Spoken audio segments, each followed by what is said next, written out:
Et donc, sous vos acclamations, nous allons recevoir le docteur. Bienvenue, John Boavi.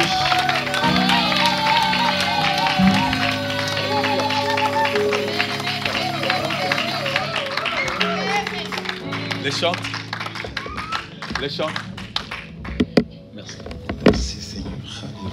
Quelle grâce. Est-ce que tu peux dire à ton frère, quelle grâce. Alléluia. Change de voisin, dis quelle grâce. Regarde celui du derrière, tu dis quelle grâce. Vous savez qu'avec Dieu, tout est grâce. Alléluia. J'ai l'impression que tu es timide ce matin. Quelle grâce. Il faut le dire avec conviction. Est-ce que tu peux acclamer le Seigneur pour toi?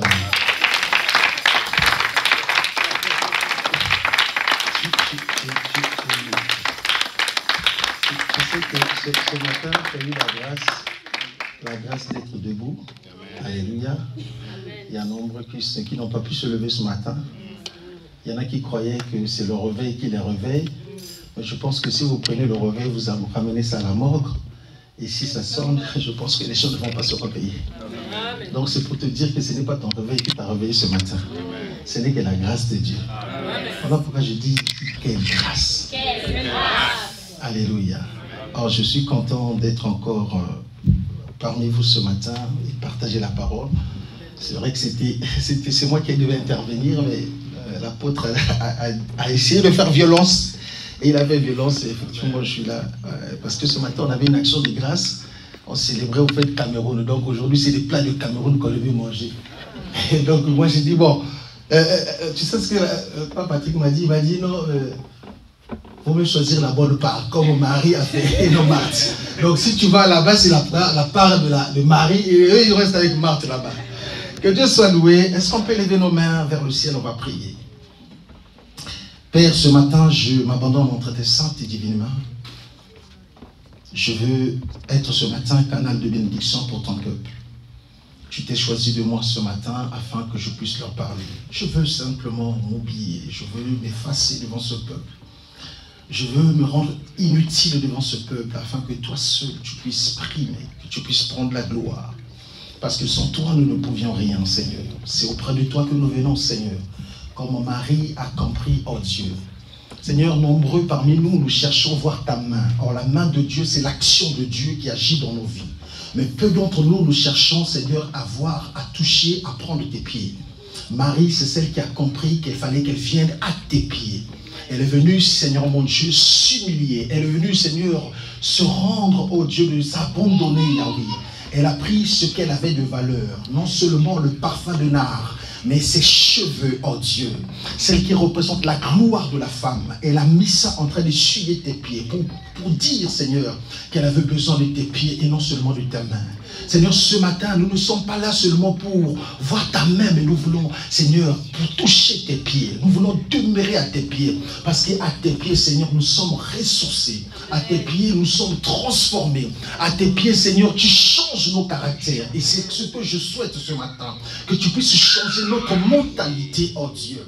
Seigneur, nous voulons ce matin saisir la grâce. Saisir la portée de cette grâce que tu nous as ramenée. La Bible dit la loi est venue par Moïse. La loi a été donnée plutôt par Moïse. Mais la grâce est venue en Jésus. Quand la grâce, elle vient, elle ne vient pas seule.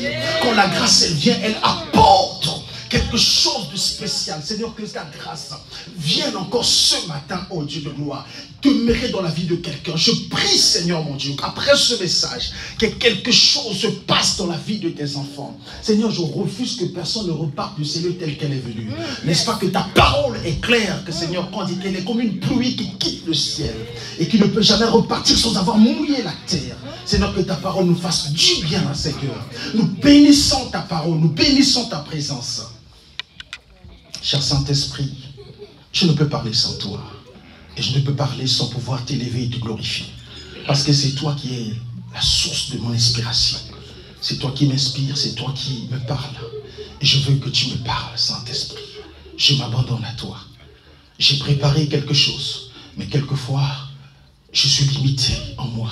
Et là où moi je suis limité, c'est là que toi tu commences à dire. Tu connais le besoin de ton peuple. Tu connais le besoin de chacun de nous ici. Saint-Esprit parle. Saint-Esprit parle. Saint-Esprit parle. Parle dans nos cœurs. L'esprit de vérité. L'esprit de gloire. Parle en nous. Parle dans nos cœurs. Parle. Que nous puissions nous oublier, comme a dit ta servante tout à l'heure.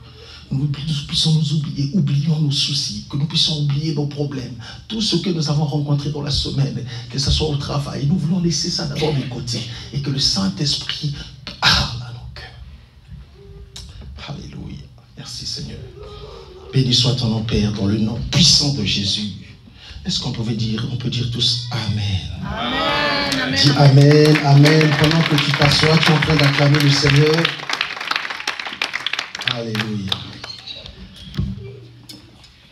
C'est une grâce encore d'être avec vous ce matin, comme je disais. Alléluia. Et je bénis le Seigneur pour l'apôtre. L'apôtre Brice, c'est un frère. Alléluia. Et quand on est dans la maison de son frère, on se sent sur soi, n'est-ce pas? Donc je me sens chez moi parce que l'apôtre, et je bénis la vie de maman Inès. Sois béni. La femme de cœur. Sois béni, servant de Dieu. Alléluia. Gloire au Seigneur. J'aime pas trop parler de moi. L'apôtre a déjà parlé de moi. Moi, j'aime parler de Jésus. Amen. C'est Jésus qui est le plus important. Alors, ce matin, je pense que le Seigneur va nous faire du bien. Amen. Qui le croit avec moi? Lesquels qui étaient là vendredi? Signe les mains, s'il vous plaît. Ceux qui étaient là vendredi. Ceux qui étaient là vendredi. Est-ce que vous avez été bénis? Amen. Gloire au Seigneur. Alors, ce matin, je parle toujours de la prière. Parce que c'est le thème qui m'a été donné, de pouvoir vous édifier, la prière et l'épanouissement. Alléluia. Amen. Votre terme de l'année, c'est l'épanouissement, n'est-ce pas? Amen, amen. Et j'associe l'épanouissement à la prière. Il n'y a pas d'épanouissement sans prière. Vous ne pouvez pas vous épanouir sans la prière. Et j'ai commencé à parler sur les trois vérités sur la prière qui emmènent l'épanouissement. Alléluia. Vous savez, je suis de ceux qui croient que dans l'Église, nous avons 4 types de personnes. Alléluia. En tout cas, si vous n'avez pas des amens, pendant que je priais, le Seigneur m'a dit, les anges étaient là pour me dire amen. Amen. Donc j'ai ramené avec moi mes amens dans ma poche. Alléluia.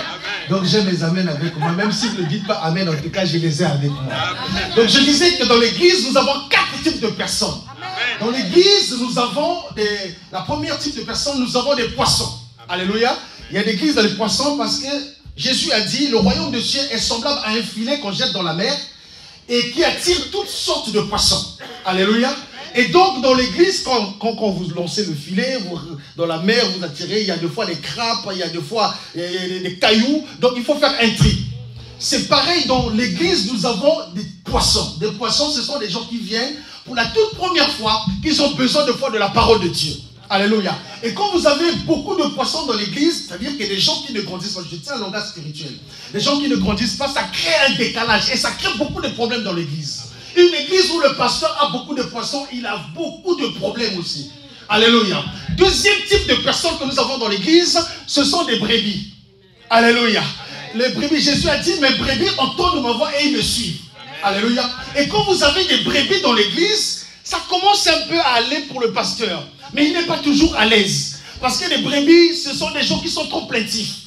À chaque fois, ils sont toujours là. À chaque fois, ils sont toujours à pleurer quand il y a un problème. Apôtre, ça ne va pas. Apôtre, on est tout le temps en train de pleurer. Alléluia. Donc quand vous avez des brebis à l'église, ça crée toujours un peu des problèmes pour l'apôtre. Mais quand vous avez le troisième type de personnes qu'on appelle des lions. Donc quand vous avez des lions dans l'église, vous savez, la Bible dit, le lion, le héros des animaux, ne recule devant qui que ce soit. Là, nous sommes dans le proverbe. Amen. Hein? Donc, quand vous avez des lions dans l'église, ce sont des gens qui font. C'est-à-dire que le pasteur peut, l'apôtre peut dormir tranquille. Et il sait que non, il y a tel ancien qui est là, il y a tel frère qui est là, il y a tel parce qu'il est lion, c'est un lion. Et quand il est là, moi, je peux dormir tranquille. Lorsque vous avez des lions dans l'église, ça fait de sorte que l'église puisse tenir bien. Et que les choses puissent changer, qu'elles puissent avancer aussi. Est-ce que je parle à quelqu'un ce matin? Alors quand vous avez une quatrième catégorie de personnes, qu'on appelle des aigles, alléluia, qu'on appelle les aigles, la Bible déclare, la Bible dit ceci, ceux qui se confient en l'Éternel renouvellent leur force. Et ils prennent leur vol comme des aigles. Vous savez, la capacité de l'aigle, c'est que l'aigle, c'est un animal, quand il est en train de monter, il aime affronter le vent. Lorsque le vent arrive, il aime bien que le vent soit contraire à lui. Et lui, c'est quand il y a le contraire, quand il y a des problèmes, quand il y a des difficultés, il est en train de percer. Oh Mandarada, je ne sais pas si je parle aux poissons, aux aigles, aux brebis et aux lions. Écoutez, les aigles, vous savez, la capacité de l'aigle, c'est quoi? C'est que l'aigle se rajeunit. L'aigle, quand il arrive à un niveau où il sent qu'il n'a plus de force, il sent qu'il a du mal à voler. La Bible dit qu'il va se cacher dans les rochers. Et quand il se cache dans les rochers, il prend son bec. Il commence à taper sur le rocher jusqu'à ce que ça va blesser. Ça, c'est les aigles. Vous savez, les chrétiens aigles, ils n'attendent pas qu'on décrète un jeûne à l'église pour commencer à jeûner. Les aigles n'attendent pas qu'on décrète des choses à l'église. Et même compris, quand le pasteur finit de prêcher, ils ont vu le message. Ils ont relevé les versets. Quand ils vont dans les retraites. Seigneur, révèle-moi encore ce que l'homme de Dieu vient de dire. Parle-moi encore. Alors que les brebis, quand ils... Est-ce que je peux parler ce matin? On m'a donné 40 minutes, c'est ça? Il faut que je fasse attention. Moi, je parle beaucoup. Seigneur, aide-moi. Seigneur, aide-moi. Non, en fait, ce que je veux dire, c'est que il faut grandir. Il faut devenir aigle. C'est ça notre Dieu. Il nous appelle de gloire en gloire. Tu as commencé poisson, mais tu ne dois pas terminer poisson. L'objectif, c'est de monter, de grimper. Grimper des échelons jusqu'à ce que tu arrives au niveau de l'aigle. Parce que quand l'aigle se cache dans les rochers, les petits oiseaux là, quelquefois les corbeaux, ceux qui aiment bien, et ils sont là en train maintenant de jouer, en train de planer, de faire tout. Croire que l'aigle est mort, il est fini. Alors que l'aigle, quand il se cache, il est en train de se rajeunir, de se renouveler. Il tape son bec, il commence à se déplumer, il enlève tout ça là. Et il va attendre les nouveaux plumes qui vont sortir. Et il se rajeunit, il devient plus fort qu'avant. Et quand il sort, il devient quand même un bébé qui vient de naître. C'est pour ça que la Bible dit, ceux qui se confient en l'Éternel renouvellent leur force et ils prennent leur... Donc un aigle se renouvelle. Un chrétien doit aussi se renouveler. Un chrétien doit aussi avoir quelque chose qui te... Tu te renouvelles dans la parole. Tu te renouvelles dans la prière. Je parle des trois vérités qui emmènent les trois vérités de la prière qui emmènent l'épanouissement. Je disais que tu ne peux pas t'épanouir spirituellement, physiquement, si tu n'es pas encore épanoui physiquement. La première vérité que j'ai dit, c'était que le chrétien doit être conscient du monde spirituel. Parce que nous avons lu, pour ceux qui n'étaient pas là, je vous propose d'abord 3 textes comme ça, on pourra au moins lire la parole. 3 textes rapidement. Hébreux, et puis je vais proposer Job, et j'en proposerai peut-être plus tard. J'ai commencé à quelle heure? À 30. J'ai commencé à 30, donc à midi 15, je finis.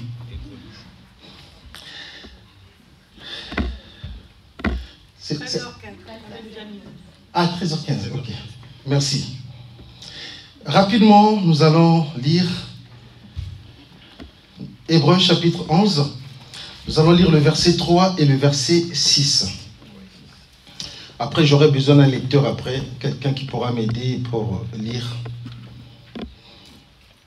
La Bible dit dans Hébreux chapitre 11, le verset 3, « C'est par la foi que nous reconnaissons que le monde a été formé par la parole de Dieu, en sorte que ce qu'on voit n'a pas été fait de choses visibles. » C'est par la foi que nous reconnaissons. Quelquefois, la foi ne nous permet pas seulement de connaître, mais de reconnaître que le monde a été formé par la parole de Dieu, de telle sorte que les choses visibles sont tirées de l'invisible.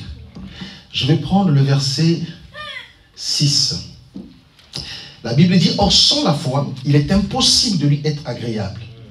Car il faut que celui qui s'approche de Dieu croit que Dieu existe et qu'il est le rémunérateur de ceux qui le cherchent. » Amen.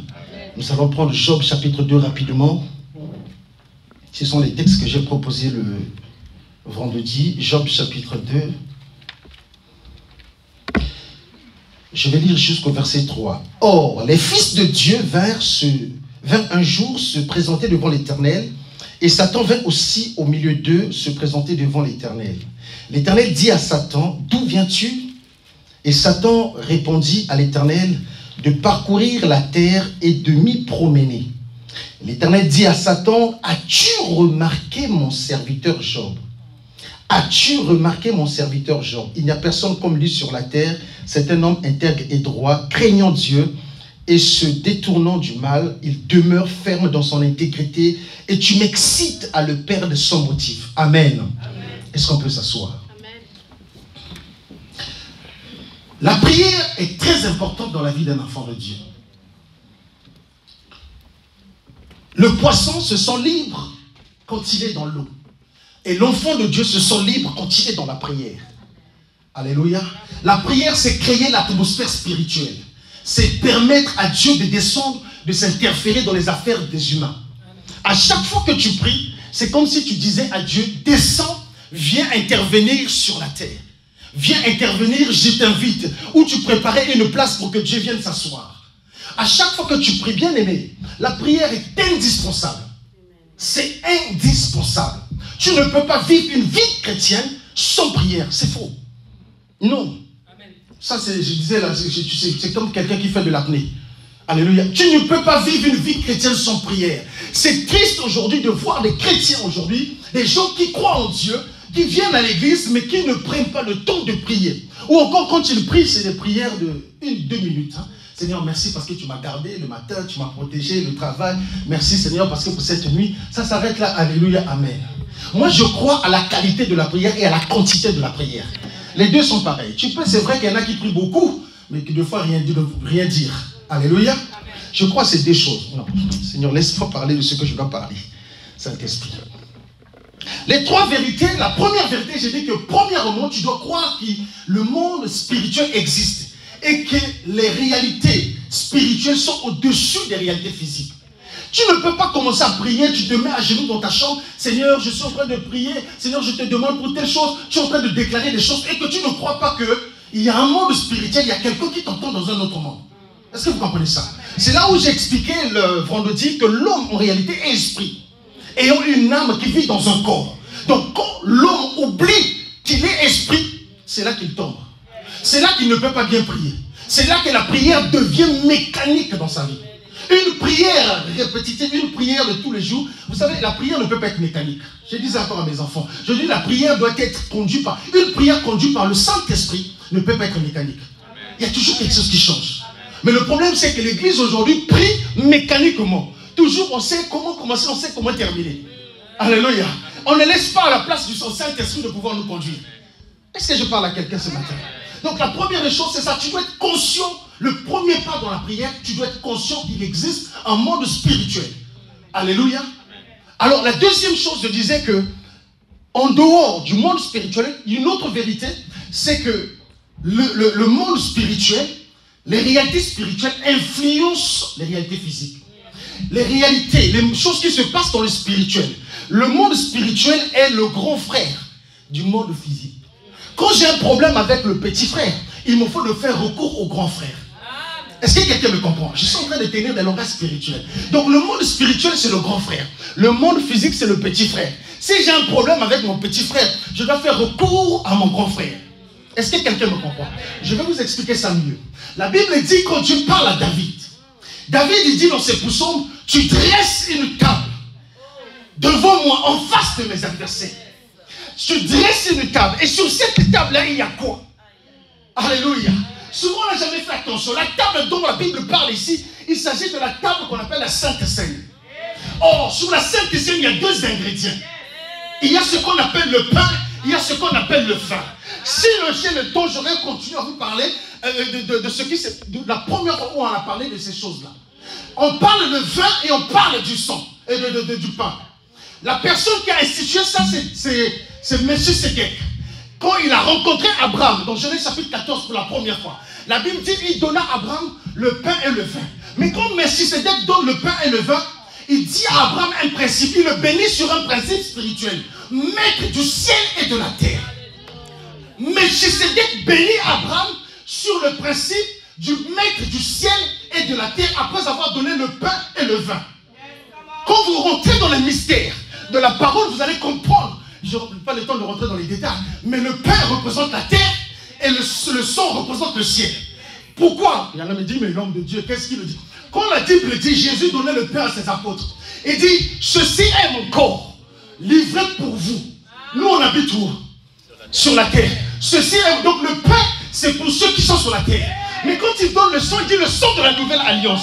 Lorsque Jésus est ressuscité, la Bible dit, je vous ai dit que j'aime les amens, ne vous inquiétez pas. Lorsque Jésus est ressuscité, la Bible dit que Marie s'approche.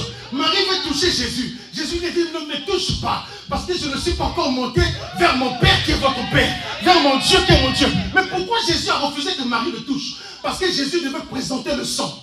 Le sang devait être aspergé sur le tabernacle céleste pour les dégâts causés par le diable.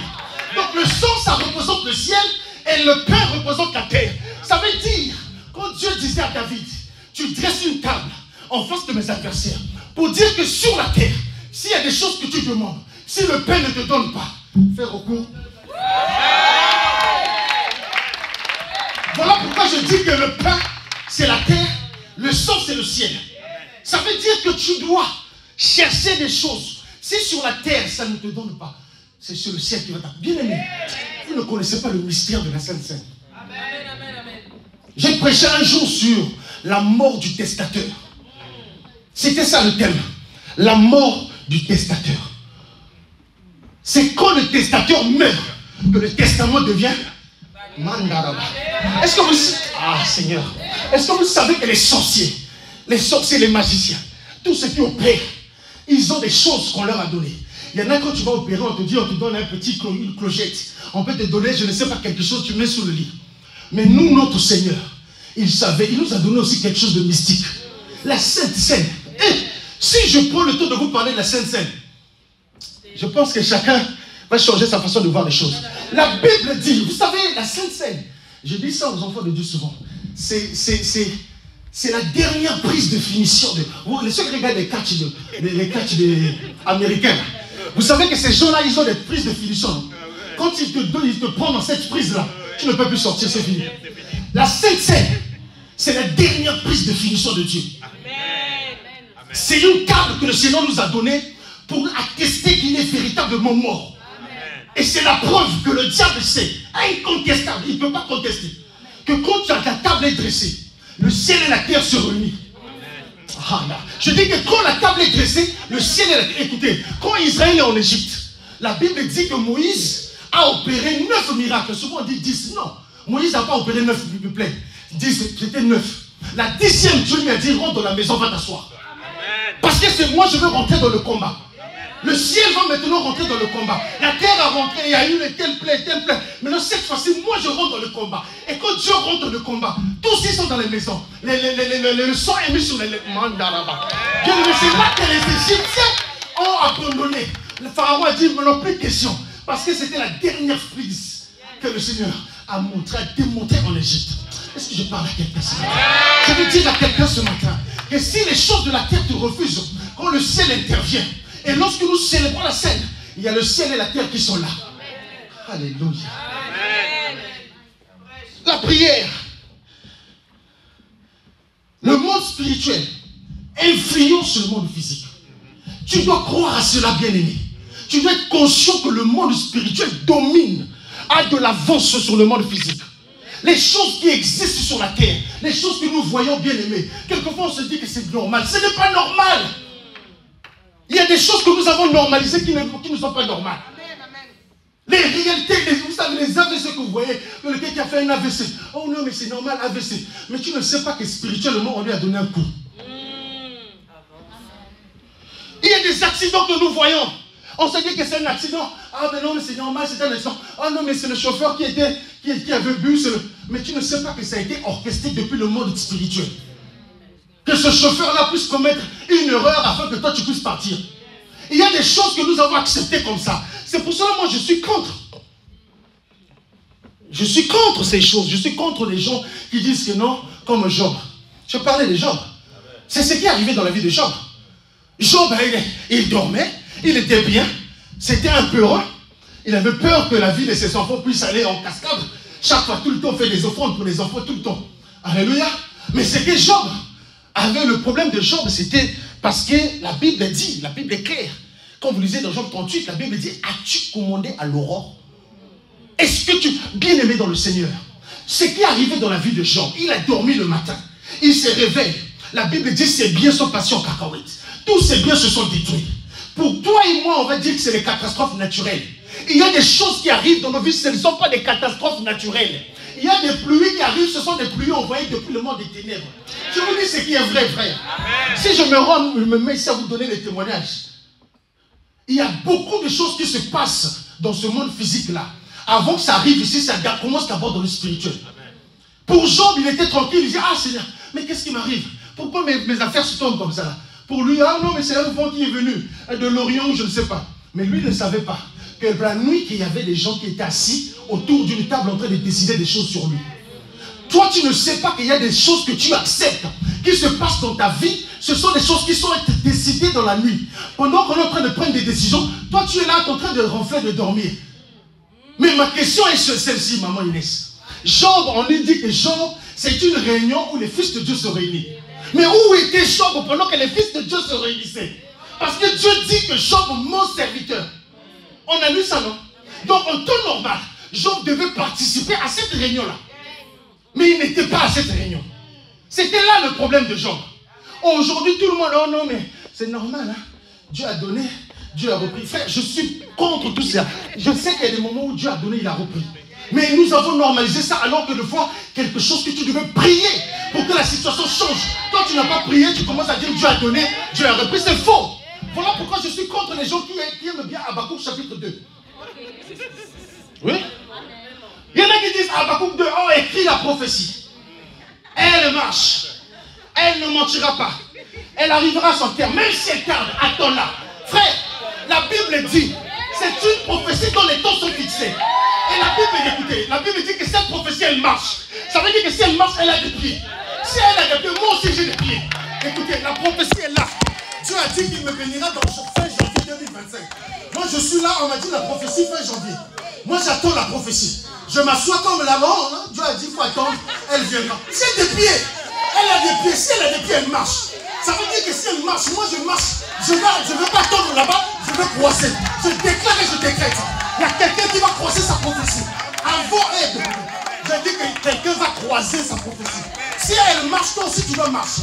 Lève-toi là où tu es. Marche par la foi. Marche par la prière. Ce que tu as promis pour ta vie, il va l'accomplir. Je sens que ça commence à venir. Assieds-toi, je continue à te parler. Alléluia. J'aime cette atmosphère. Ça me pousse de prier. Ça me pousse de parler. Alléluia.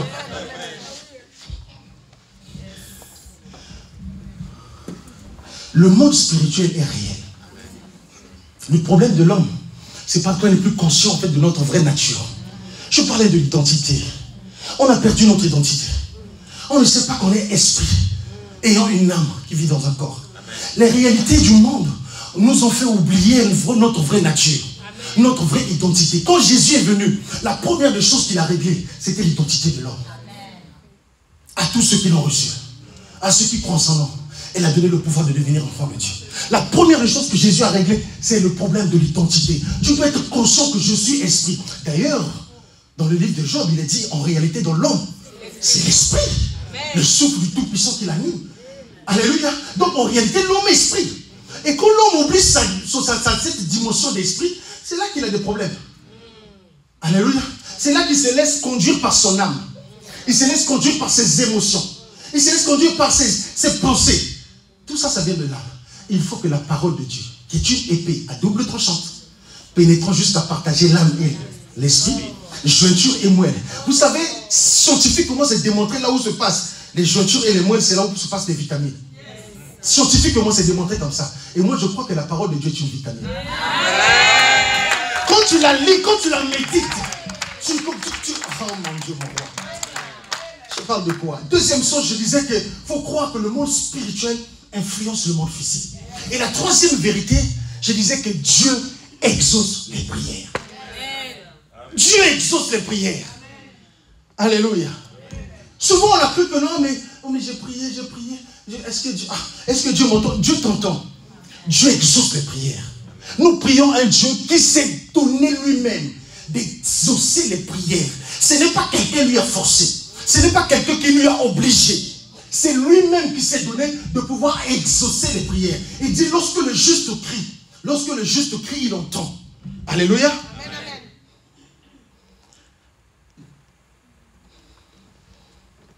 Il y a un autre verset que je... Saint-Esprit. La Bible dit, quand le juste crie, le Seigneur entend. À chaque fois que tu pries, bien-aimé dans le Seigneur, Dieu t'entend. Dieu t'entend quand tu pries. Il y en a qui croient que quand je prie, Dieu ne m'entend pas. Est-ce que le ciel est fermé? Est-ce que vraiment ma prière, elle monte? Frère, ta prière, elle monte. Mais ta prière, elle monte, tout dépend de toi. Tout dépend de toi. Ne dépend pas. Tout dépend de toi. Quand un malheureux crie à Dieu, Dieu entend.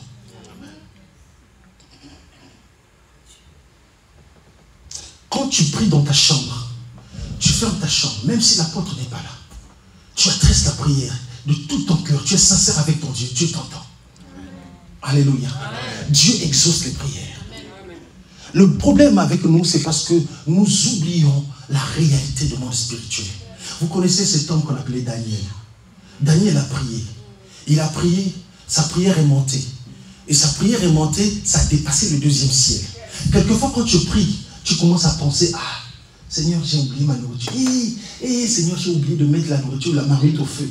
Tu es dans la prière. Mais tu commences à penser, on est là, le servant de Dieu l'a dit tout à l'heure, oublions-nous. Quand on est dans la présence de Dieu, il faut s'oublier, oublie ce que tu as oublié comme problème.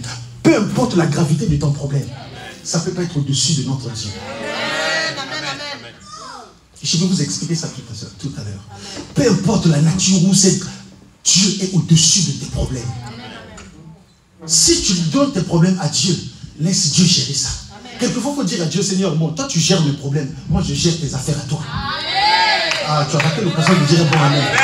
C'était là, il fallait que tu dises amen. Parce que quand tu abandonnes tout à Dieu, Dieu commence à prendre charge de tes problèmes. Et toi, tu prends maintenant soin de ses problèmes. Ça veut dire tout ce qui concerne l'Église. Daniel a prié. La prière de Daniel est montée. Ça a traversé le 2e ciel. Vous savez, le 2e ciel a été créé spécialement pour le diable. Quand vous lisez dans Genèse, la Bible dit, Dieu a créé pendant 6 jours. Les 6 jours que Dieu a créés, la plupart des jours, Dieu disait qu'il était bon. Mais il y a un seul jour où Dieu n'a pas dit que c'était bon. C'était le 2e jour. Lisez bien Genèse chapitre 1. Pourquoi? Parce qu'il fallait qu'il sépare cet endroit où il avait placé le diable. Donc le diable est dans le 2e monde. C'est un monde spirituel. Bon, toi, tu ne veux pas prier. Alors qu'il y a des choses qui se décident dans le monde spirituel. Pendant que toi, tu es en train de dormir. Pendant que toi, tu es en train de ronfler. Alors que les autres sont connectés dans la prière. Toi, tu ne te connectes pas. Les autres sont là pour prier. Toi, tu ne viens pas prier. Maintenant, comment veux-tu que Dieu fasse? Comment veux-tu que Dieu agisse? Est-ce que quelqu'un me comprend? Amen. Daniel a prié. La prière de Daniel est montée. Est montée et traversée le 2e ciel. Dieu a entendu. Et Dieu a répondu. Quand Dieu répond, le 2e ciel a vu la réponse a bloqué.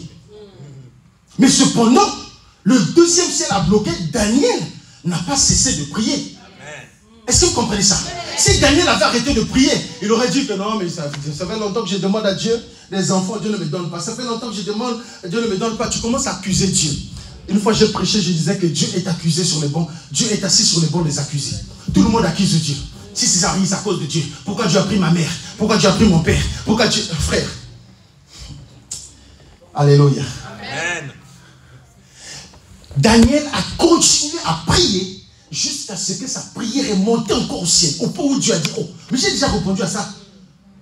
Chaque fois que tu pries, tu as prié, peut-être tu as fait une demande à Dieu. Peut-être, mais Dieu avait déjà répondu depuis des années. Mais ton problème, parce que tu as arrêté de prier. Tu as arrêté d'intercéder pour cette personne-là. Tu as arrêté de prier, de croire au point où la réponse est bloquée. Et toi, tu accuses Dieu aujourd'hui. Le problème, ce n'est pas Dieu. Le problème, c'est toi. Dis à ton frère, le problème, c'est moi. Change de voisin. Dis-lui, le problème, c'est moi.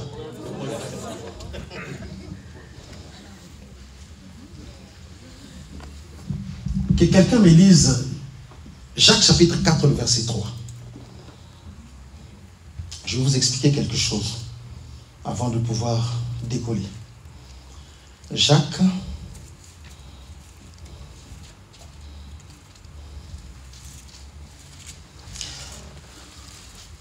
chapitre 4, vous n'avez pas? Bon, Jacques chapitre 4, verset 3. La Bible dit, vous demandez, vous ne recevez pas parce que vous demandez mal. dans le but de satisfaire vos passions. Alléluia. Nous demandons, nous ne recevons pas. Parce que nous demandons dans le but de satisfaire nos passions.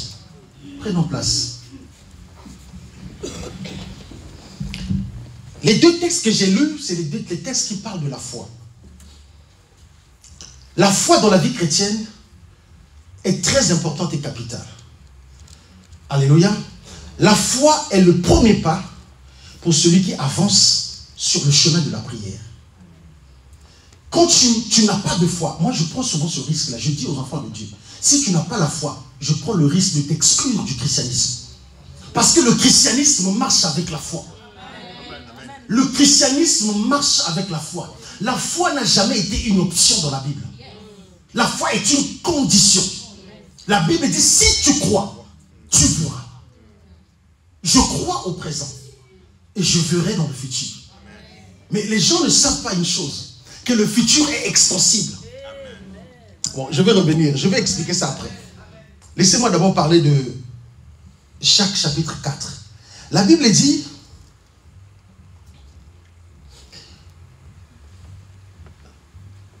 nous prions, nous demandons mal dans le but de satisfaire nos passions.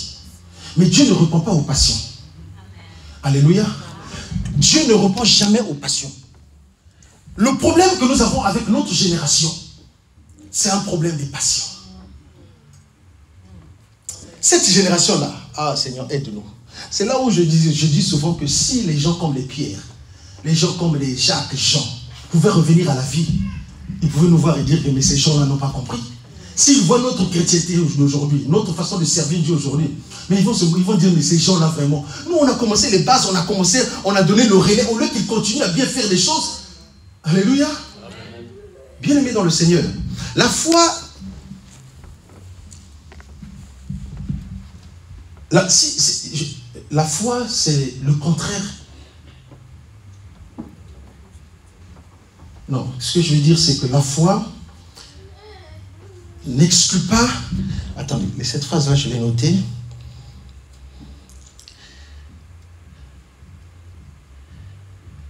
La peur, c'est l'opposé de la foi.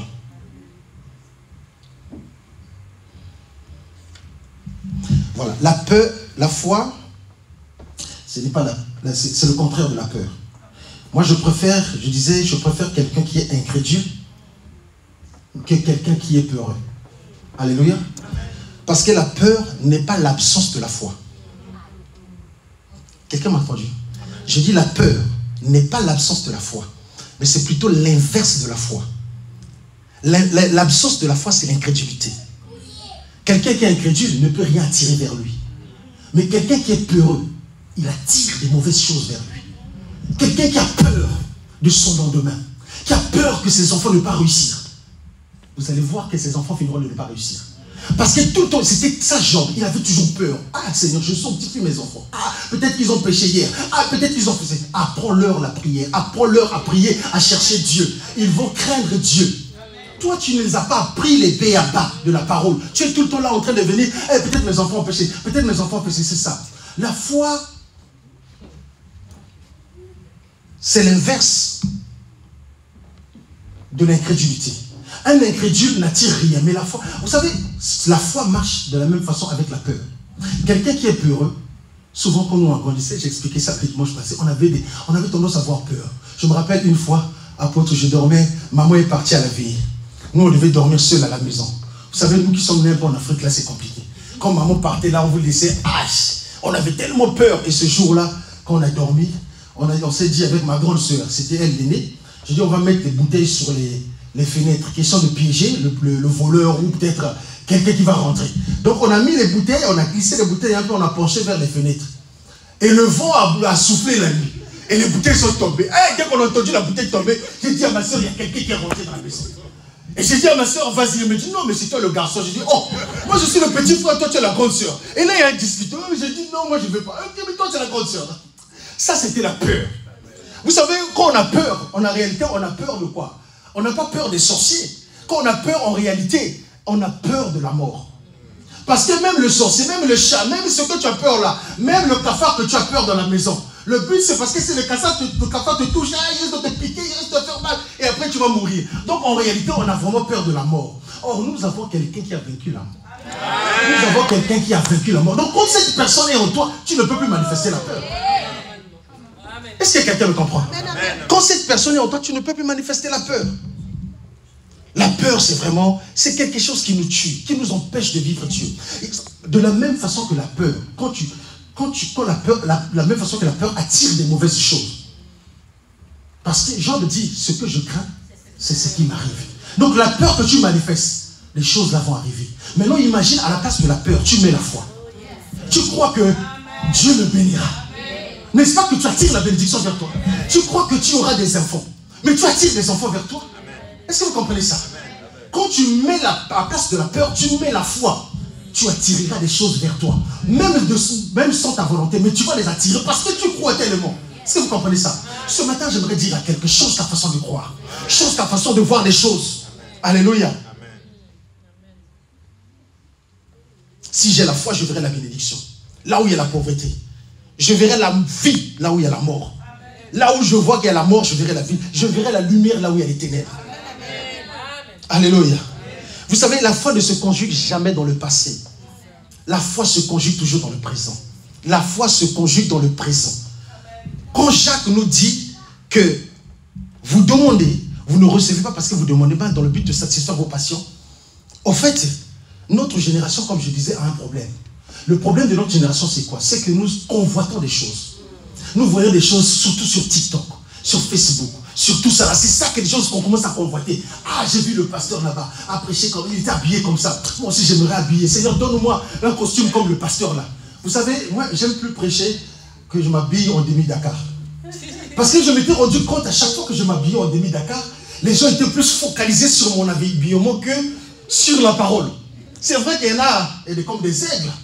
Ils étaient touchés, mais comme des poissons, des brebis. Ils sont toujours là à regarder. Ah, il a mis quoi aujourd'hui, la Weston? Il a mis quoi aujourd'hui? Ce qui fait que depuis que je prêche, quand je prêche, je me mets soit en tenue costume, tout comme ça.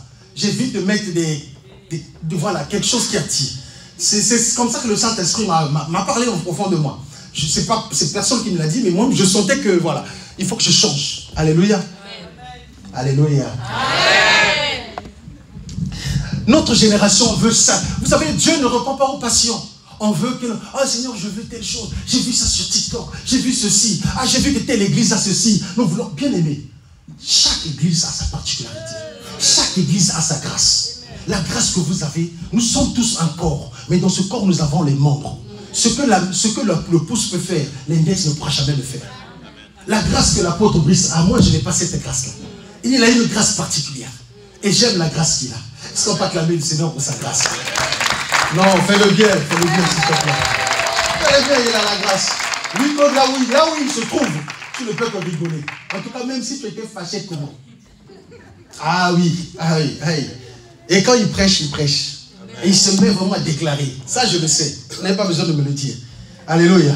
Donc, Dieu ne répond pas aux passions. Ah non, parce que tu as vite arrêté de convoiter. Ah, parce que telle église des fonds. On peut se servir de modèle. Ah, ils ont fait ça, ils ont bien fait ça. Est-ce que Dieu peut aussi nous aider à faire? Vous voyez? Mais quand vous voulez toujours copier, vous dites, Seigneur, je veux que tu me donnes comme tu as donné à tel. Seigneur, je veux que... Non, Dieu ne repose jamais aux passions. Il faut, vous savez, quand tu pries, il faut que ta demande ait d'intérêts plus élevés que tes propres intérêts, que tes propres personnes. Lorsque ta demande a d'intérêts plus élevés que ta personne, c'est là que le miracle s'opère. Bien aimé, nous connaissons l'histoire de celle qu'on appelait Anne. Anne a été en train de prier dans le temple. À chaque fois qu'elle priait, le but de Anne, c'était de satisfaire ses passions. Le but de Anne, c'était de montrer à Pénina qu'elle aussi, elle arrive à avoir des enfants. Or, Dieu n'a que faire des Péninas. Est-ce que quelqu'un me comprend? Souvent, on a cru que nos Péninas de nos vies, ce sont des ennemis de Dieu. Bien aimé, tes ennemis ne sont pas toujours des ennemis de Dieu. Parce que quand même si tu te fâches, Pénina sera toujours là. Alléluia. Ton problème, c'est que tu dois changer ta façon de prier. Anne voulait que Dieu puisse lui donner des enfants comme Pénina. Pour montrer à Pénina qu'elle aussi en enfante. Mais Dieu n'a pas trouvé ses intérêts dans la prière de Anne.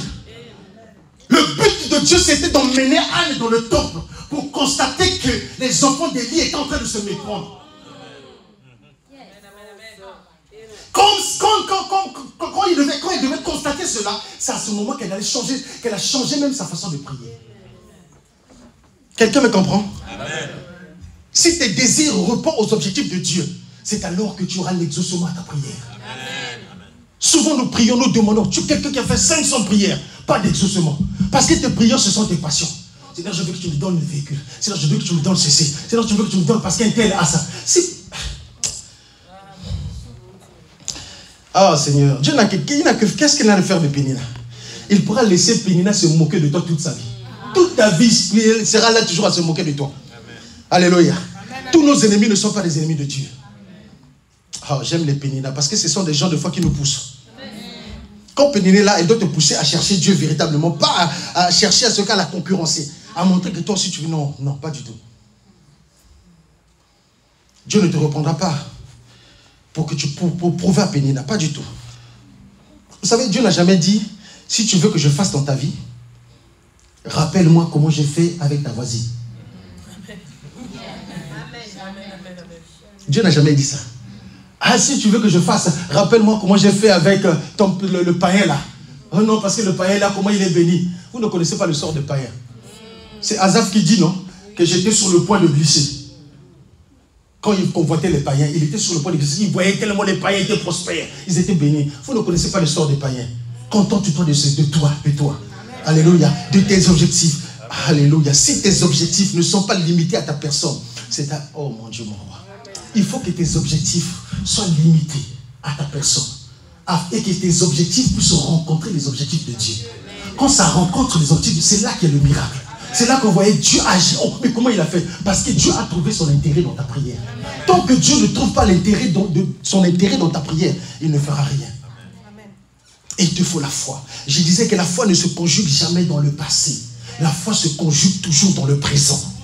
La foi se conjugue toujours dans le présent. Non, Marthe a jeté la balle de loin. Quand Jésus a dit que ton frère va ressusciter. Marthe a compris, elle sait que Jésus avait dit qu'il reviendra à la résurrection. Les gens. Et Marthe, quand Jésus est venu, il dit que je suis la vie et la résurrection. Je suis la résurrection et la vie. Marthe dit, Seigneur, je sais que mon frère ressuscitera. Elle a lancé la balle toujours dans le futur. Toujours futur lointain. Oh, le futur, c'est juste la seconde qui suit après. C'est ce que j'appelle souvent le futur présent. Donc pour moi, la foi se conjugue dans le présent. Je vais vous montrer ça dans la Bible. Marc chapitre 11. Il me reste encore 10 minutes. Il faut que je dise tout ce que je dois dire dans 10 minutes. Marc chapitre 11, le verset 23 à 24. Je lis rapidement. Je vous le dis en vérité. Si quelqu'un dit à cette montagne, ôte-toi de là et jette-toi dans la mer, s'il ne doute pas en son cœur, mais croit en ce qu'il a. Regardez. Si quelqu'un dit à cette montagne, le présent, ôte-toi de là et jette-toi dans la mer, le présent.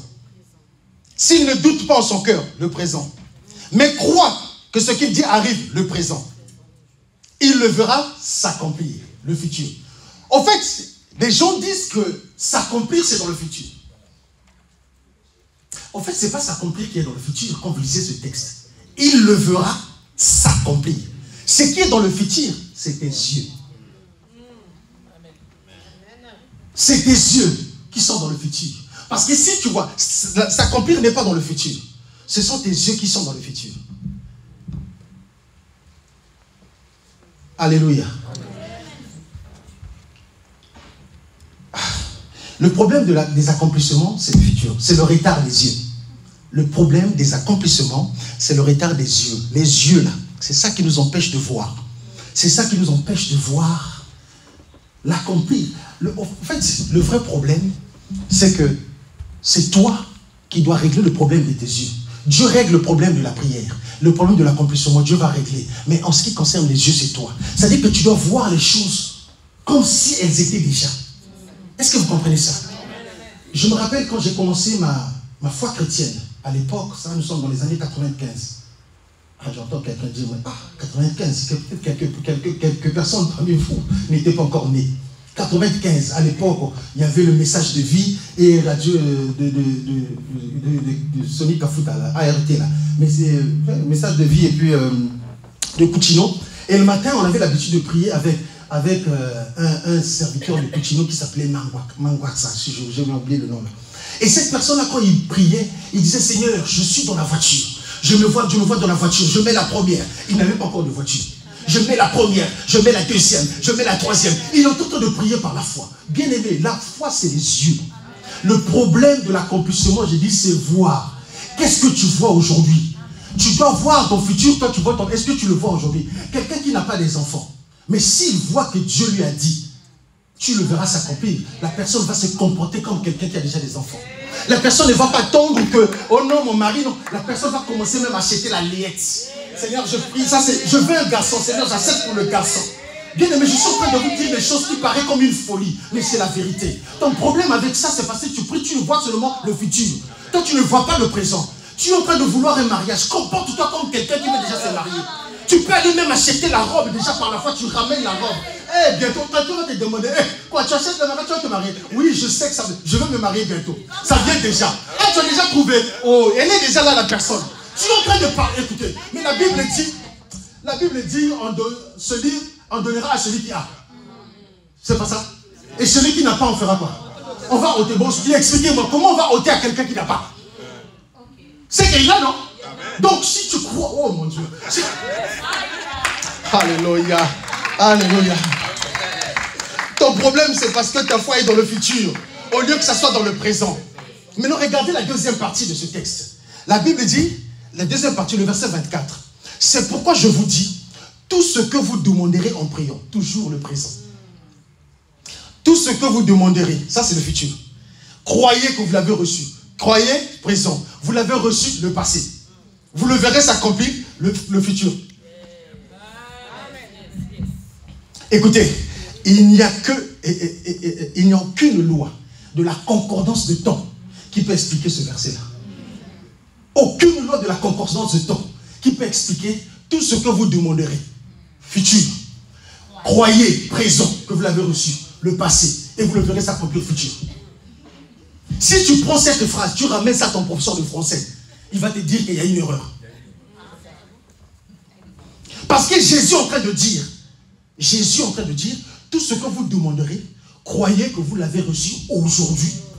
Et vous le... Non. Regardez. Tout ce que vous demanderez, croyez que vous l'avez reçu et vous le verrez s'accomplir. Jésus est en train de vouloir dire, ce que tu demandes aujourd'hui, crois que tu l'as reçu hier. Amen. Ce que tu demandes aujourd'hui, ce que tu as demandé plutôt hier, je veux dire, crois aujourd'hui que tu l'as reçu hier. Parce que quand tu demandes, c'est pour le futur, non? Mais toi, tu dois croire que tu l'as reçu hier, que vous l'avez reçu, donc le passé. Donc cette phrase-là, si vous ramenez ça à un professeur de français, il va dire qu'il y a une erreur. Mais est-ce que Jésus a fait une erreur? Non. En fait, Jésus est en train de nous dire, tout ce que tu demandes, que tu as demandé hier, que tu as demandé pour ton futur plutôt, tu dois croire aujourd'hui que tu l'avais reçu hier. Pourquoi tu l'avais... Quelqu'un me posait la question, mais comment je l'ai reçu hier? Mais tu l'as reçu hier parce qu'il y a 2000 ans de cela. C'est là tout le secret en fait de ce verset-là. Parce qu'un professeur de français ne pourra pas expliquer ça. C'est juste pour te dire, quand il dit ce que tu demandes aujourd'hui, tu demandes pour toi, tu dois croire que tu l'as reçu hier. Parce qu'il y a 2000 ans, il avait déjà tout accompli pour toi. Est-ce que je parle à quelqu'un qui a la foi ce matin? Alléluia. Bien aimé dans le Seigneur, ton problème, c'est le problème de tes yeux. Réglez vos problèmes des yeux, regardez le présent. Ne regardez pas le futur. Ah, ça viendra là-bas et vous lancez la balle comme Marthe. Jésus a ressuscité Lazare le jour même. Alléluia. Amen. Croyez, bien-aimés, en prière que vous faites. Quand Dieu exauce les prières, quand tu crois, vous savez, beaucoup d'entre nous, nous croyons, mais quelque part, on s'arrête. Quelque part, on commence bien. Ah, les moments de prière, on se connecte. Et après un moment, on s'affaiblit. Qu'est-ce qui se passe? Ta vie de prière est devenue comme une vie de dents de scie. D'un coup, tu es chaud, d'un coup, tu es froid. On ne connaît plus ta position. D'un moment, tu viens à l'église, tu es tout, tu es fréquent, tu es assidu. Mais à un moment, on ne te sent plus. Il faut qu'on t'appelle encore. Qu'est-ce qui se passe? Qu'est-ce que tu courais bien, Galate? Qui t'a arrêté? Qui t'a ensorcelé? Vous savez, je vais vous dire une chose. Vous connaissez cet homme qu'on appelait Abraham. Dieu lui a dit de sacrifier son fils Isaac, n'est-ce pas? Regardez le mystère. Quand Dieu va sacrifier Isaac, Abraham sacrifie Isaac. Abraham prend Isaac. Abraham est déjà vieux. Abraham prend Isaac, il va avec ses serviteurs sur la montagne de Morija. Et quand Abraham va monter sur la montagne, la Bible dit, Abraham a dit à ses serviteurs de rester. Et lui, il devait monter avec le petit. Mais Abraham est fatigué. Abraham est vieux. Mais ce que Abraham ne sait pas, c'est que la montagne a deux revers. La montagne a deux revers. Donc quand je suis ici, je suis en train de grimper. De l'autre côté, je ne vois pas. Or, de l'autre côté, Dieu montait avec le bélier. En fait, la démarche de Dieu, la vitesse de Dieu, la rapidité de Dieu dépendait en fait de la marche d'Abraham. Donc quand Abraham marche, s'il marche doucement, Dieu aussi marchait doucement. Si Abraham accélère, je sais qu'il était fatigué, il était vieux. Quelquefois il dit, ah Isaac, tiens ça, tiens le bois. Tiens, Isaac prenait le bois. Abraham était en train de monter. Mais il ne s'est pas arrêté. Parce que si Abraham s'arrêtait, la rencontre d'Abraham et Dieu devait se faire au sommet. Toi, tu ne vois pas de l'autre côté ce que Dieu est en train de faire. Tu ne vois pas de l'autre côté Dieu en train de montrer avec la solution de ton problème. C'est parce que tu arrêtes de prier. Dieu avec la solution de ton problème. Le bélier est de l'autre côté. Ton problème à toi continue à prier. Ton problème à toi continue à fréquenter l'église. Le problème de toi n'arrête pas. Parce que de l'autre côté de la montagne, Dieu est en train de monter avec le sacrifice que tu as besoin. Et vous savez le pire c'est quoi? C'est qu'Abraham, le petit a dit, papa, nous avons le bois et le bois, le feu. Mais où est l'agneau? Ça veut dire que Dieu devait se pourvoir pour l'agneau. Parce qu'Abraham avait appris à son enfant le sacrifice. Apprenez à vos enfants à servir Dieu. Apprenez à vos enfants des choses. Mais ce qui est bien, c'est quoi? C'est que Dieu, quand il monte, il montait avec le bélier. Or, le bélier, c'est le père de l'agneau. Donc, tu demandes l'agneau, mais Dieu te réserve le bélier. Parce que le bélier est plus gros que l'agneau. Est-ce que quelqu'un me comprend? N'arrête pas de prier. Continue à prier pendant ces temps de prière, frère. Cette année, vous avez déclaré l'épanouissement. Moi, je crois que si tu maintiens dans la prière, ta vie sera épanouie. Dieu va t'étonner cette année. N'arrête pas de prier. N'arrête pas, n'abandonne pas. Continue à prier. Dieu t'a réservé quelque chose. Tu ne vois pas avec les yeux physiques. Vous connaissez cette femme qu'on appelait Marie. Vous voulez que je parle d'elle? Ah, elle l'heure est déjà. Seigneur, aide-moi. Vous connaissez Marie, non? Amen. Marie est en train de prier. Son nom même veut dire amer. Son nom veut dire souffrance. Son nom veut dire douleur. Cette femme, jeune fille, elle a grandi avec douleur. Elle a grandi dans une région qu'on appelait Galilée. Et dans Galilée, il y avait beaucoup de païens. Au point où on appelait ça la Galilée des païens, des gentils. Et donc, ces gens-là influençaient la vie de Marie. Il y en a qui disaient à Marie, écoute, arrête de garder ta virginité. Tant que tu ne vois pas que les choses sont en train de changer, de nouvelles générations, TikTok, WhatsApp, c'est ce qu'on nous enseigne aujourd'hui. Une fois, ma fille m'a dit, mais papa, ça c'est depuis votre génération. Maintenant, les choses ont changé. J'ai dit, les choses ont changé, mais Jésus n'a pas changé. Amen. Alléluia. Amen. Jésus n'a pas changé. Marie souffrait, elle galérait. Mais ce que j'aime avec Marie, elle a gardé sa virginité. Malgré qu'elle souffrait, elle était dans Galilée. Mais elle continue à craindre Dieu. Elle continue à servir Dieu. Je suis venu parler à quelqu'un. Malgré les épreuves que tu traverses, malgré les moments difficiles que tu es en train de vivre, continue à aimer Dieu. Continue à fréquenter l'église. Continue à servir Dieu. Parce que ce que tu ne sais pas, la fidélité de Dieu finit toujours par payer. Je dis la fidélité de Dieu finit par payer. Ce que j'aime, c'est que Marie habitait dans un petit village qu'on appelait Nazareth. Or, Nazareth veut dire protection. C'est-à-dire que je peux être entouré par des païens, mais je peux me protéger dans ma Nazareth. Je peux être entouré dans une maison où on m'empêche de prier. Je peux aller dans les toilettes que j'appelle Nazareth. Tu dois créer un endroit d'intimité. C'est ça que Marie a fait. Elle a cherché Nazareth. Dans Nazareth, elle pouvait se contenter de servir Dieu. Nazareth vient du mot naziréen, qui veut aussi dire rameau. Or, rameau, ça parle de la joie. L'endroit où il pouvait se contenter avec le Seigneur. Dans ta joie, quel est ton niveau d'intimité? Elle demeurait dans Nazareth. Mais ce qui est bien, c'est quoi? C'est que Marie, quand elle priait, elle ne savait pas qu'au ciel, il y avait une réunion qui se faisait à son nom. Alors, c'est là qu'il est bien. Marie est en train de prier. Elle est en train de continuer à servir Dieu. Elle a un homme qui est charpentier. Un homme qui, pour avoir même des marchés, hein, pour avoir de l'argent, il faut avoir des marchés. Si tu n'as pas de marché, il n'y a rien. Et Marie s'est contentée. Mais elle n'a pas dit, Joseph, je te... Non. Elle continue à aimer. Il y a des gens aujourd'hui, vous cherchez des gens millionnaires. Mais le monsieur qui se présente devant toi, peut-être qu'il a des chaussures qui regardent au ciel là-bas. Mais tu ne sais pas que c'est un futur millionnaire. Mais toi, quand tu le vois, tu es en train de dire, non, moi, c'est pas celui-là.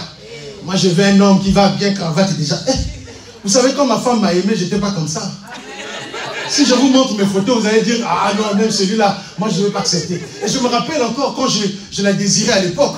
Elle prenait mes photos, elle montrait à ses copains, elle dit, regardez-moi ce garçon-là. Il a dit, regardez-vous, comment je peux sortir avec lui? Il me dit, c'est un homme qui me racontait ça. Elle dit, mais si moi je peux sortir avec lui vraiment, vous croyez vraiment? Parce que j'étais informé vide. Je sais qu'elle... Oui, merci, apôtre. J'étais informé, mais j'étais pas vide. Parce qu'il y avait en moi des choses. Alléluia. Il y avait en moi des choses. Pendant que Marie priait, Marie ne savait pas. C'est qu'au ciel, il y avait une réunion. Parce que Dieu au ciel, il allait se lever. Il dit que je cherche quelqu'un qui va se lever. Que je vais envoyer sur la terre. Pendant qu'il y a eu une réunion au ciel, la Bible dit personne dans les cieux, sur la terre et sous la terre. Il n'y avait personne qui pouvait se lever. Et Dieu regarde, il lance l'appel. Qui? Je cherche quelqu'un que je vais envoyer. Tout le ciel silencieux. Dieu regarde les 4 êtres vivants. Ah, ils disent que Seigneur, non, ça c'est trop dur pour nous. Dieu regarde les 24 vieillards. Les 24 vieillards disent non, non, Seigneur. Ils baissent leur tête, comme ils avaient l'habitude de faire. Dieu regarde ici, dit qui enverrai-je? Qui je peux envoyer pour relever les défis sur la terre? Parce que l'homme que j'ai mis sur la terre a péché. Qui je vais envoyer? Il n'y avait personne. Et à un moment, silence. Vous lisez l'Apocalypse, on parle d'un silence d'une demi-heure. Il y a eu un silence dans le ciel. Et pendant ce silence-là, c'est là qu'un enfant se lève. Il s'enlève, il est avec sa tunique de royauté. Il enlève sa tunique et dit, mon père. Vous savez, quand il faut envoyer des gens en guerre, on n'envoie jamais, les ministres là, ils n'envoient jamais leurs enfants. Vous êtes d'accord avec moi? Donc, Jésus, pour Dieu, il ne voyait pas Jésus se lever. Et Jésus se lève. Il enlève sa tunique, il dit, papa, envoie-moi. Je veux relever le défi. Alors quand Dieu voit ça, il dit, mon fils prend un risque. Mais comme il prend ce risque, alors je vais l'envoyer où? Par quel vote? C'est quand même mon fils. Oh, bien aimé, j'aimerais dire à quelqu'un, n'arrête pas de prier. Tu ne sais pas ce qui se passe pendant que tu pries. Tu ne sais pas ce que le monde spirituel est en train de réserver.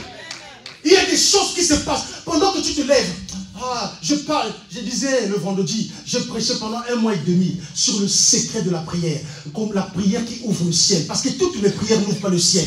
Il y a des endroits, il y a des moments, il y a des heures par lesquelles le ciel est ouvert. L'autoroute spirituelle est dégagée. Ou quand tu demandes Dieu, mon roi, quand tu pries sa prière, elle monte directement. Est-ce que vous comprenez ça? Marie priait, elle aimait Dieu, elle servait Dieu. Et le ciel a résolu que Jésus devait venir dans son ventre. Et ce jour-là, c'était un jour banal comme tous les autres. Elle ne s'attendait pas. Peut-être que tu ne t'attends pas. Mais la Bible déclare, vous ne savez pas ce qu'un jour peut enfanter. Ça veut dire que chaque jour est en grossesse. Chaque jour est grosse. Mais tu ne sais pas ce que ça peut enfanter. Ton problème que tu te plains, mais comment ça va venir? Ah, par quel chemin? La préfecture, encore la loi qui vient de... La nouvelle circulaire qu'on vient d'annoncer là, c'est encore compliqué pour nous. Frère, tu ne sais pas Dieu. Tu ne connais pas ce que tu es. Tu ne sais pas ce que tu faut. Le Dieu qui est allé toucher le roi, pendant que Mardoché était... La décision était arrêtée pour Mardoché. Le roi est en train de dormir. Dieu, dans son amour, il est parti susciter, empêcher au roi de dormir.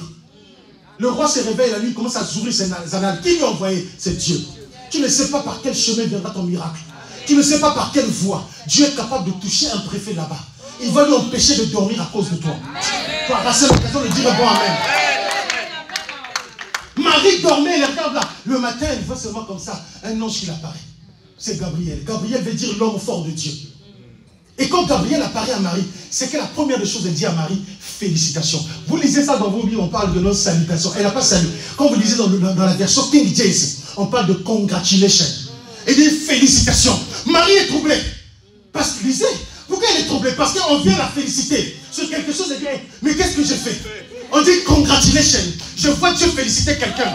Je dis qu'après ce moment de prière, Dieu va te féliciter. Ce que toi tu n'attends pas. Pendant que toi tu es en train de te poser des questions, l'ange viendra te féliciter. Je suis venu comme un ange. Gabriel, c'est l'ange de Dieu. Il est venu dire à Marie, oh Mandavaché, reçois cela, ton attitude attire rapidement ton miracle. Ta manière de croire à cette parole détermine la rapidité de ton miracle. Si c'était prévu pour fin 2025, je ramène ça dans ce présent au nom de Jésus. Je déclare et je décrète ce que tu attends voir de Dieu. Cette année ne finira pas. Tu vas la vivre au nom de Jésus. Marie voit, assure-toi, je vais finir bientôt. Je vais finir. L'ange vient féliciter Marie. Marie dit, mais qu'est-ce que j'ai fait? J'ai rien fait. Il dit, félicitations. Parce que tu as été choisi. Écoutez, à l'époque de Marie, il y avait plusieurs vierges. Elle n'était pas la seule. Mais c'est que la grâce lui a été faite. Quand je prie Dieu, que la grâce de Dieu soit sur toi. J'ai commencé pour vous dire grâce. Et la grâce de Dieu va te localiser cette année. Mais la seule condition, demeure dans la prière. Demeure dans la prière. Connecte-toi dans les moments de prière. Viens à l'église au moment de prière. Cette grâce va te localiser cette année. Quelqu'un me comprend? L'ange Gabriel est venu. Mais pour ta situation, Dieu n'envoie pas Gabriel. Gabriel, c'est l'homme fort de Dieu. Or, pour ta situation, Dieu envoie Jésus lui-même. L'homme fort du ciel. Je dis pour ta situation, Dieu envoie l'homme fort du ciel. C'est Jésus qui est l'homme le plus fort du ciel. Et c'est lui, quand il vient. Écoutez, Marie, pendant que Marie était, elle était toujours avec son charpentier. Mais le bien, c'est quoi, Zito? C'est que le charpentier, là, quand Jésus vient de naître, il ne savait pas, il n'avait pas l'argent, il n'y avait pas de marché. Et la Bible dit qu'il devait fuir en Égypte. Mais expliquez-moi, ils vont fuir en Égypte, ils ne connaissent personne là-bas. Comment ça va arriver? Comment il va avoir l'argent pour nourrir l'enfant? C'est la question que tu te poses des fois. Mais comment ça va se faire? Moi là, avec mon âge qui est en train d'avancer là, est-ce que je veux encore? Frère, l'homme de Dieu a dit là, Sarah avait quoi? Sarah était avancée en âge. Il ne faudra pas jouer avec Dieu. Nous ne connaissons pas Dieu. Quand tu connais ta vraie nature, tu connaîtras qui est Dieu. C'est à ce moment-là que tu vas changer ton langage. Tu n'auras plus le langage comme tout le monde. Tu parleras dans le présent au lieu dans le futur. Mais le mystère, c'est que, je disais, quand Marie se posait des questions, l'enfant est né, il devait fuir en Égypte. Dieu, dans son amour, il va envoyer les rois mages. Or, les rois mages qui arrivent, les mages, ce ne sont pas des chrétiens, ce sont des païens. Les rois mages, ils ramènent, ils avaient quoi? Ils avaient l'or, ils avaient l'encens, ils avaient de la myrrhe. Dites-moi une question. Croyez-vous que les mages avaient ramené 1 gramme de l'or? Donc les mages, certainement, ont dû ramener peut-être 5 kilos de l'or. Peut-être une quantité suffisante pour donner à l'enfant. Et de cet argent-là, c'est de cet or-là, c'est de cette richesse-là qui a permis à Joseph de pouvoir nourrir l'enfant en Égypte. Je suis venu dire à quelqu'un, pendant que tu te poses des questions pour ta situation, Dieu connaît là où il soutiendra la provision. Non, ton amen ne convainc pas. Je dis que pour ta situation, Dieu sait comment ça viendra. Et je vais terminer par ceci. Je n'aurai pas le temps de lire ça, mais je vais vous expliquer rapidement. Vous connaissez l'histoire de la transfiguration qui se passe dans Matthieu chapitre 17. Vous connaissez l'histoire? Jésus a pris avec lui Jacques, Jean et Pierre. Ils sont en train de monter. La Bible dit Jésus s'est transfiguré. Ils ont vu quelque chose se passer. Alors le temps me manquerait de lire Matthieu 17. Mais je vais vous expliquer, vous aurez le temps de lire. La Bible dit quand Jésus s'est transfiguré, et Jésus va descendre avec les disciples sur la terre. Il leur a dit de ne pas dire ce qu'ils ont vu. Mais pendant que Jésus descend sur la terre, la Bible dit un homme est venu en courant vers Jésus. Son fils ou sa fille qui était lunatique. Son fils qui était lunatique. Et dit mon fils a un problème. Et j'ai demandé à tes disciples de prier pour lui. Ils n'ont pas pu. Au fait, Jésus revenait avec 3 autres. Ça veut dire qu'il y avait 9 disciples qui étaient restés. C'est eux qui ont prié pour l'enfant. Et quand il arrive, il dit, j'ai prié, j'ai demandé à tes disciples, ils n'ont pas pu. Et j'imagine là où pouvait être Pierre. Pierre pouvait dire à Jean, heureusement que nous, on n'était pas là. Parce que, vous savez, Pierre, c'est le figure. C'est là que je me dis, non, mais heureusement. Le problème, c'est quoi? Le problème des 9, c'est parce qu'ils avaient raté la montagne. Or, dans la montagne, il y a des choses que Dieu t'équipe. Sur la montagne, Dieu te donne des choses que tu vas répondre sur la vallée. Je dis que si tu demeures sur la montagne, si tu montes sur les montagnes, tu recevras des choses. Tu vas être équipé pour pouvoir répondre des solutions de la vallée. Ils étaient sur la montagne. Dieu les a équipés. Ils ont vu quelque chose. Regardez le mystère de cette parole, c'est quoi? C'est que l'enfant qui était lunatique, la Bible dit, cet homme dit que mon enfant a souvent un démon qui le saisit. Quand le démon le saisit, il a tendance à l'envoyer dans le feu. Ou encore, il a tendance à l'envoyer dans l'eau. Or, eux, ils revenaient sur la montagne. Ils ont vu qui sur la montagne? Ils ont vu 2 personnes apparaître. Élie et Moïse. Élie, c'est celui qui a fait reprendre le feu. Moïse, c'est celui qui a séparé l'eau. Or, le démon qui va agiter l'enfant avait l'habitude de l'emmener dans le feu ou dans l'eau. Apôtre Pierre, Jean, Jacques, ils avaient expérimenté quelque chose. J'imagine là où Pierre est venu. Pierre pouvait dire, écoutez, si j'étais là, ce démon allait partir. Parce que je viens de quelque part où j'ai reçu l'onction. L'onction du feu et l'onction de l'eau. Est-ce que je parle à quelqu'un? Je parle à quelqu'un. Ton problème, c'est parce que tu es toujours dans la vallée. Ton problème, parce que tu ne veux pas monter sur la montagne. Tu ne veux pas être doublé dans les temps de prière. Quand je parle de la montagne, je tiens un langage spirituel. Des moments de prière. Des temps qui sont décrétés à l'église. Des temps que tu vas chercher Dieu. Pendant qu'on dit on va prier, toi tu n'es pas toujours là. C'était ça le problème de Job. Il était absent. Là où les choses étaient en train de se décréter. Là où les décisions sont prises. Lui il est absent. Que Dieu nous aide. Que Dieu nous aide. Ce soir, ce matin, ma prière est que Dieu puisse nous équiper. Parce que si nous demeurons sur la montagne, nous serons équipés afin de gérer les choses qui sont sur la vallée. La vallée ici, c'est la terre. Je vous ai parlé du ciel et la terre. Quand tu es sur la montagne, vous savez, quand Jésus est monté sur la montagne, la Bible dit qu'il était rempli du Saint-Esprit. Dans Luc chapitre 4, il était rempli du Saint-Esprit. Mais le diable est venu en retard. Parce que Jésus avait déjà jeûné 40 jours et 40 nuits. Le diable est venu en retard. Que le Seigneur te bénisse. Alléluia. Je ne suis pas prophète, mais je vois quelque chose en toi. Que le Seigneur te fasse grâce. Qu'il t'accorde la grâce qu'il accordait à Marie. Quand Jésus est rempli du Saint-Esprit, la Bible dit il descend. Quand il descend de la montagne, il n'était plus rempli, mais il était revêtu. C'est comme si on l'a revêtu, un manteau. Le revêtement, c'est le revêtement de l'onction, le revêtement de la puissance. Tu veux opérer sur la terre, tu as besoin d'être revêtu du Saint-Esprit. Je déclare et je décrète que cette année, quand tu demeureras sur la montagne, pendant des temps de prière, tu vas revêtir un manteau. Pas n'importe lequel, mais un manteau qui fera la différence. Le revêtement amène la différence. Dans ta vie, il y a des challenges. Dans ta vie, il y a des problèmes. Peut-être qu'il y a des problèmes sur la terre. Peut-être qu'il y a des problèmes dans la vallée. Mais je déclare et je décrète que cette année, si tu demeures sur la montagne, quand tu vas descendre, tu auras la solution. Pierre a vu l'onction de Moïse. Il a vu l'onction d'Abraham et d'Élie. Quand il est descendu, il a vu, si j'étais là, j'aurais dû guérir cet enfant. Parce que c'est que j'ai vu sur la montagne, quand on est dans le monde spirituel, pendant que les autres prient, toi tu dors. Pendant que les gens sont... Vous savez, aujourd'hui, le diable est en train de nous empêcher de servir Dieu. Même dans les... Je suis étonné, apôtre. Je priais la dernière fois, je vois quelqu'un avec WhatsApp, TikTok, pendant le culte. Moi, il m'arrive, quand je me mène, regardez, c'est aussi en mode avion. Si vous regardez mon téléphone, c'est en mode avion. Parce que j'ai appris l'habitude, quand je suis dans la présence de Dieu, je mets le téléphone en mode avion pour respecter la présence de Dieu. Amen, amen, amen. C'est ça ton problème. Tu veux que Dieu fasse, que Dieu agisse, tu pries. Tu ne vois pas, parce que ta manière même de servir Dieu, c'est pas ça. Tu n'es pas là où Dieu t'attend. Job était où, serviteur de Dieu? Où, pendant que se tenait la réunion? Les heures de prière, les bons moments de prière, c'est la 4e veille. C'est là que le nom de Jacob a été changé en Israël.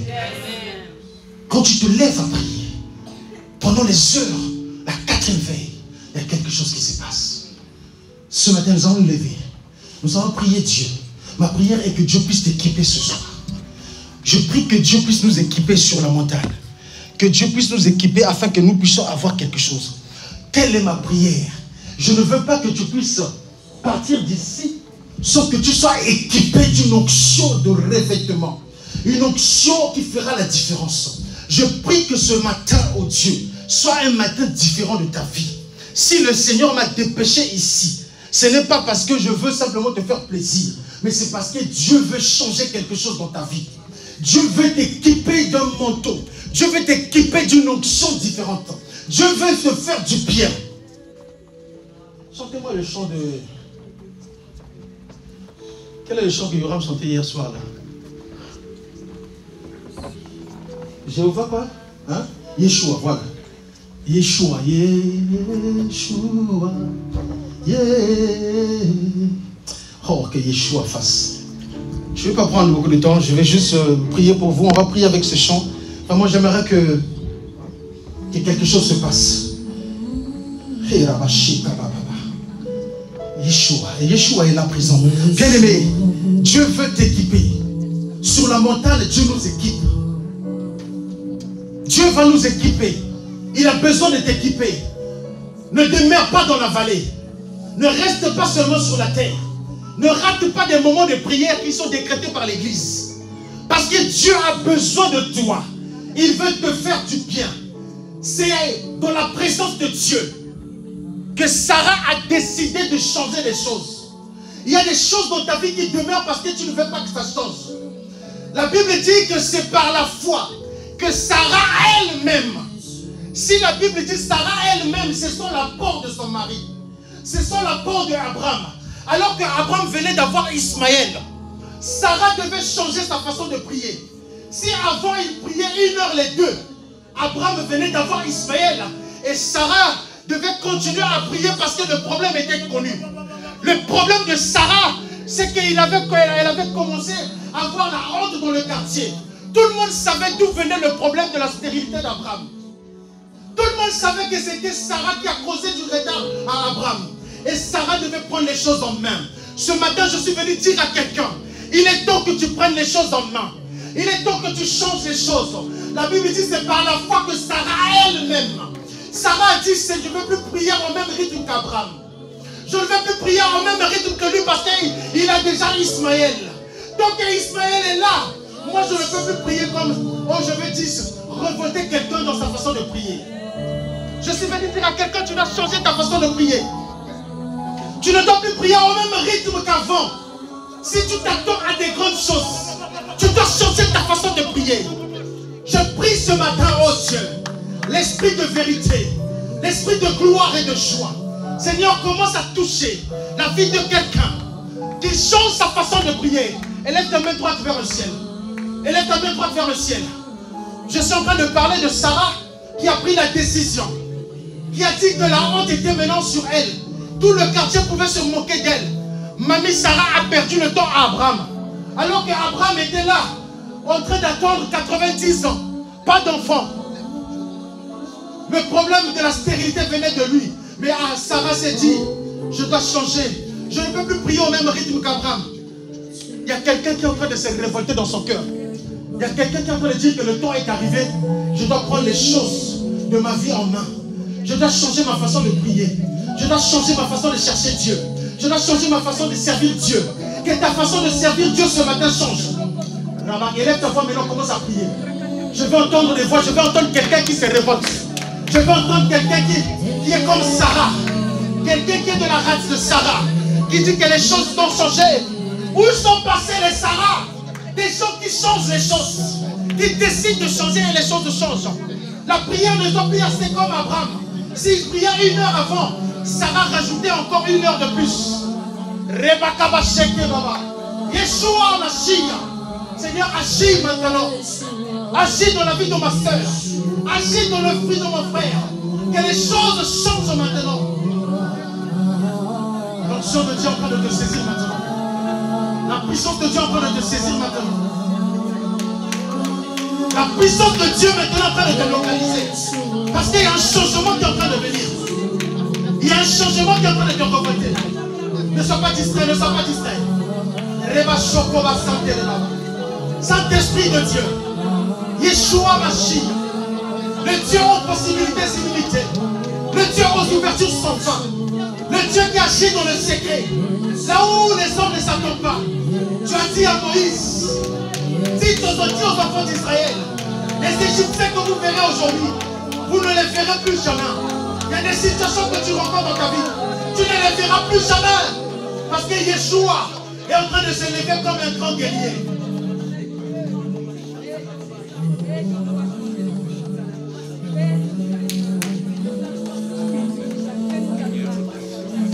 Bien-aimé, tu n'es pas venu assister à un spectacle. Tu n'es pas venu assister à un spectacle. Il est question de ta vie. Il est question de ta vie de prière. Il est question de ton épanouissement. Cela dépend de toi. Pendant que tu pries, il y a quelque chose qui se passe. Lorsque Marie priait, elle ne savait pas qu'il y avait quelque chose qui se décidait. Lorsque Abraham montait de l'autre côté de la montagne, Dieu est en train de monter. Que le Seigneur monte maintenant pendant que tu pries. Que le Seigneur monte avec le bélier que tu attends. Que le Seigneur monte avec la solution que tu attends. Mais tout dépend de ta prière. La rapidité de ta marche. La rapidité de la marche de Dieu dépend de ta rapidité. Plus tu montes vite, plus Dieu monte vite aussi.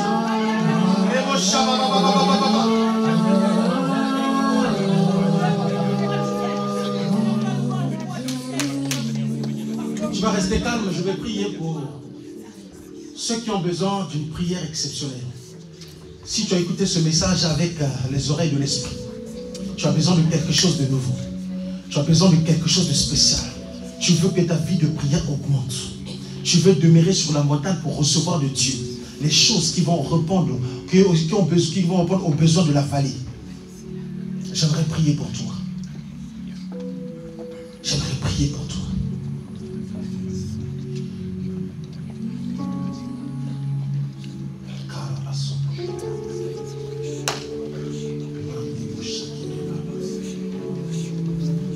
Il y a des choses que Dieu veut faire dans ta vie.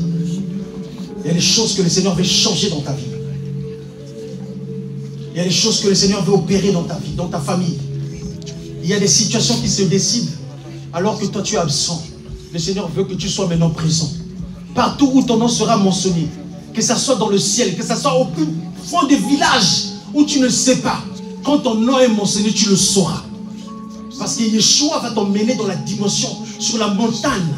Il a choisi Pierre, Jacques et Jean. Et ce matin, c'est toi que le Seigneur est en train de choisir. C'est toi que Dieu est en train de choisir. Afin que tu sois ce pilier-là. Afin que tu sois cette personne. Quand le vent va souffler, tu ne pourras pas être ébranlé.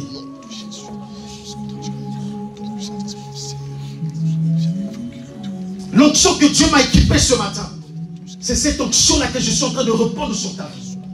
L'onction de la montagne. Élève tes mains vers le ciel, toi qui es devant. Élève tes mains. Je sens qu'il y a quelqu'un qui est en train de... Les larmes de quelqu'un qui est en train de... Au plus profond de la personne en train de pleurer du Seigneur. S'il est question de moi, il est question de ma vie. Tout ce qu'il a dit là, c'est ma vie. Oh, je sens que Dieu est en train de penser tes larmes. Dieu est en train de voir ton cœur.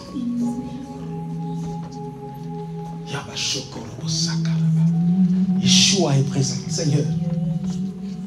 C'est sous l'onction de ton esprit que j'ai parlé. Je n'ai pas besoin, Seigneur mon Dieu, de voir quelqu'un gesticuler, faire des gestes bizarres, Seigneur, pour savoir que tu es là. Rien que, Seigneur, ta présence en ces lieux, je peux le sentir, Seigneur mon Dieu. Je peux sentir la puissance du Saint-Esprit toucher le cœur ce matin.